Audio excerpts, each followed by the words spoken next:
when you come to India, India shows itself. I mean, is the bottom line. I love how you've described it because I'm not so great at articulating like live like this. And I think you've really captured it. And I mean, if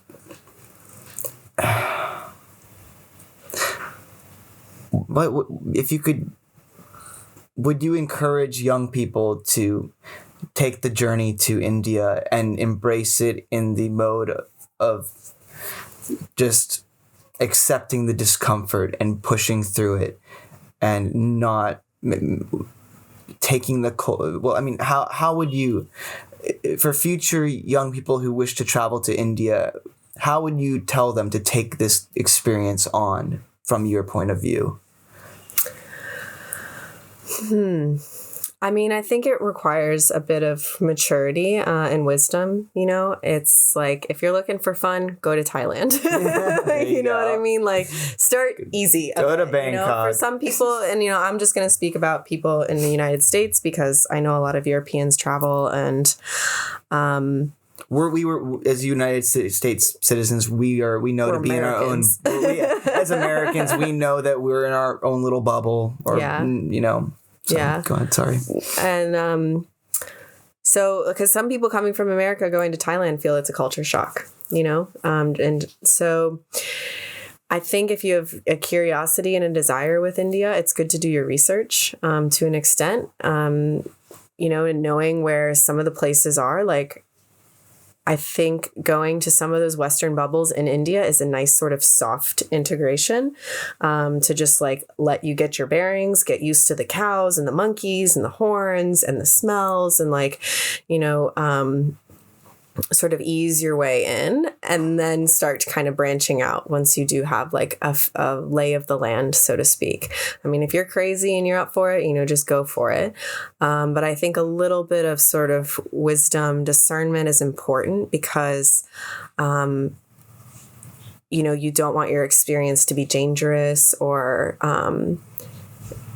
you know, to the point where you don't want to come back. You know, you don't want to go to a place and it sort of like have an experience where it makes you never want to come back.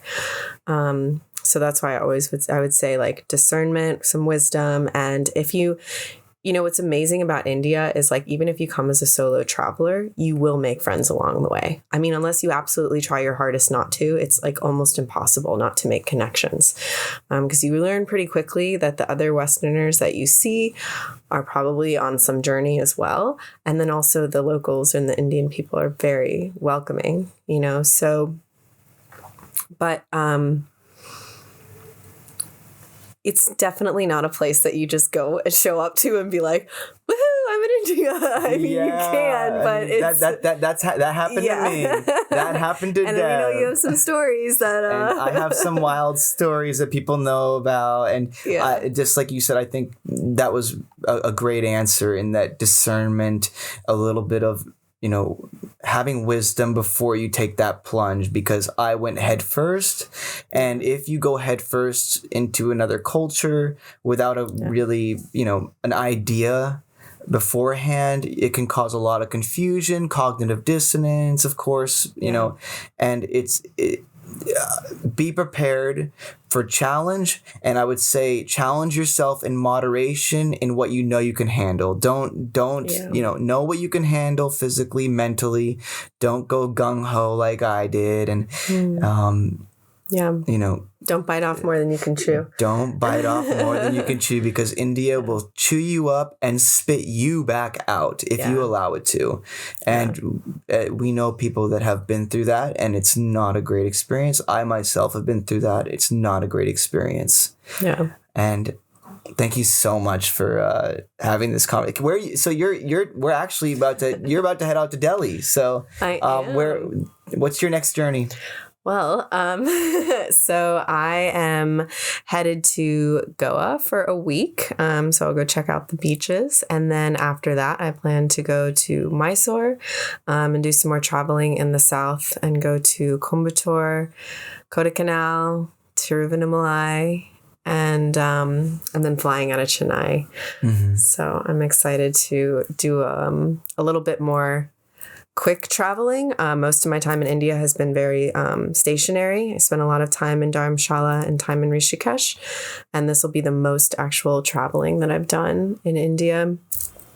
But, everything has its place and time. So I think when you're working on some of that stuff that India brings to the surface, it is really nice to be stationary because there's so much stuff happening outside of your environment that when you're trying to unravel the inner environment, it's nice to have some stability. But now that that's some of that's been done, it'll be nice to just hop around a little bit. Mm-hmm. Mm-hmm. So we'll see. I'm excited for you. To be continued.